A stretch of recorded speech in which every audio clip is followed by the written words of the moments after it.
Welcome to Full Measure. I'm Sharyl Attkisson. Florida Surgeon General recently called for a halt in COVID vaccines due to safety questions, while the federal government continues to heavily promote them for adults and kids alike.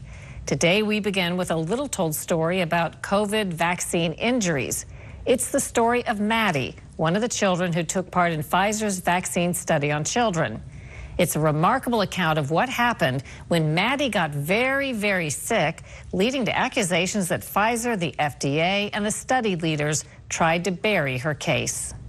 All three of my kids were in the Pfizer clinical trial for 12 to 15-year-olds at Cincinnati Children's. In summer of 2020, Stephanie DeGarry and her family learned an important clinical trial was about to be launched at nearby Cincinnati Children's Hospital. It would test Pfizer's experimental COVID-19 vaccine on 12 to 15-year-olds to see if it was safe and effective. The DeGarrys, firmly pro-vaccine, didn't hesitate to let their children take part. Among three siblings, 12-year-old Maddie alone was chosen to get 2 doses of Pfizer's vaccine rather than a harmless placebo. It proved a fateful and debilitating roll of the dice. That night, in the middle of the night, that's when it all started. So it was maybe, let's just say 12 hours after her second dose. What kinds of things did she wake up with, or was she suffering? She just came in and asked if she could sleep in our bedroom, which was not normal. She said, "I don't feel right. Can I sleep in your room?" So she slept in between us, so very odd. And she came home from school. My husband called me at work and said, "Maddie's having some sort of reaction." She had what she described as electrical shocks going up and down her spine. She said she felt like her heart was being ripped out. So chest pain. She had severe abdominal pain. She was hunched over when she walked through the door. Her toes and her fingers were white, and they were like, when you touched them, they were ice cold and painful. Did you think right away that this was probably a vaccine reaction? 100%. There was nothing wrong with her prior to that. Years after taking the vaccine, Maddie has yet to recover from any of her symptoms. She lost all feeling in her legs, has major heart problems, and seizures. Instead of taking accountability, the doctors blame the patient, saying that Maddie has anxiety and mental health problems, and that's why she's experiencing these symptoms, despite never being diagnosed with these things before. I'm embarrassed how much I was brainwashed and believed them. She did cognitive behavioral therapy, which is seeing a psychologist. At what point did you think to yourself, I've tried what they said, I know my daughter's not suffering a psychological event? I always had in the back of my mind, I knew that it wasn't. So when she was in her hospital stay in April, they treated her horribly. They treated her like a crazy person. And at that point I knew, plus she wasn't getting better. Maddie was rushed to the ER 9 times. By the time she was hospitalized for the 3rd time, she had heart problems, seizures, was passing out, vomiting, unable to swallow, and was fed through a tube. She was in the hospital that time for a month and a half. Hey, welcome back. Studies are conducted to identify and investigate any health risks. Maddie's reaction was a giant red flag for Pfizer's vaccine. But the DeGarrys say those involved seem more interested in blaming Maddie's illnesses on anything but the obvious culprit. And this isn't the first time we've seen something like this. Pro cyclist Kyle Warner fell off his bike after having a heart problem because of the vaccine. After being rushed to the hospital, the doctors told Kyle that he was having a mental health episode. They basically told him that he was going insane, and that's how he fell off his bike. After getting a second opinion from a doctor that's not paid for, they told Kyle that he had pericarditis, a side effect from the vaccine.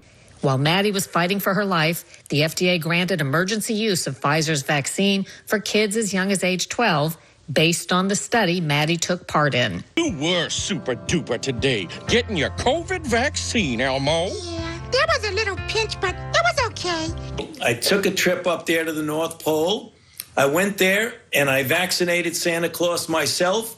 It sounds like you have the sense that government / the drug company and study folks did not want to acknowledge this as a vaccine adverse event. No, they did not. And you feel they were not honest about the reporting of her case? They reported it as functional abdominal pain, so that's basically a stomach ache. Congress, heavily funded by pharmaceutical industry donations, has avoided the subject of vaccine injuries for years. There were no official hearings on COVID vaccine side effects.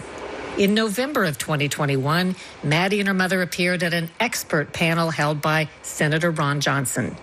I've got a quick question. Obviously, we invited the CEO from Pfizer or some representative from Pfizer. Nobody showed up. Pfizer has to be aware of you. Have they reached out to you? Neither Pfizer, the FDA, or the CDC has ever talked to us or attempted to. We have never heard anything from them. Carrie Peterson Edberg's son Milo got the shot in December of 2021 and ended up with a serious heart problem that's associated with COVID vaccines. He got vaccinated on like a Friday, and on Sunday, Sunday morning at 1 a.m. was on life support. He was diagnosed with myocarditis. Doctors, of course, would not say it was vax injured, but why would a 6-year-old have myocarditis? Daniel Hartman's 17-year-old son was rushed to the hospital 4 days after his shot in September of 2021. My son Sean played hockey his whole life. To continue to play hockey, he had to get a vaccine. He took one Pfizer shot and died 33 days later. And 16-year-old Ernesto, son of single parent Ernest Ramirez, dropped dead of an enlarged heart 5 days after his Pfizer COVID shot. When I got there, they were loading him up in the ambulance. I changed the ambulance to the hospital. When I got there, they were working on him at the hospital. And there was a young doctor. He came out. He goes, "Your son's dead. You can go home." Pfizer, Cincinnati Children's Hospital, and lead study scientist Dr. Robert Frank declined comment and wouldn't answer our questions. Same with CDC, which also wouldn't tell us how many adverse event reports in children it's received for COVID vaccines. The FDA told Full Measure, the FDA takes vaccine safety very seriously. What angers me the most about this is we live in a time period where everyone is connected and it's very hard to keep secrets.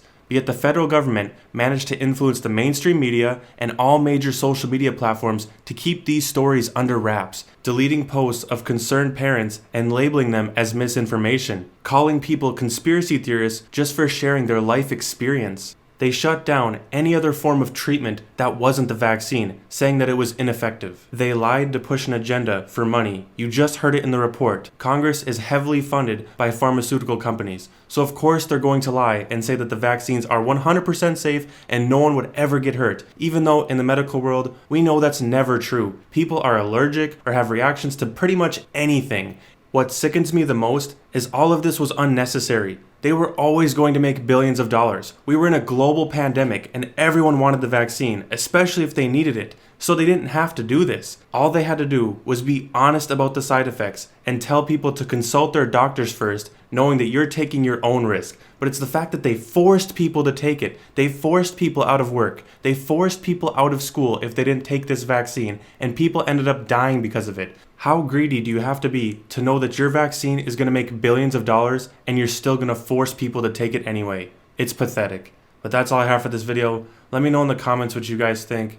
I'm out.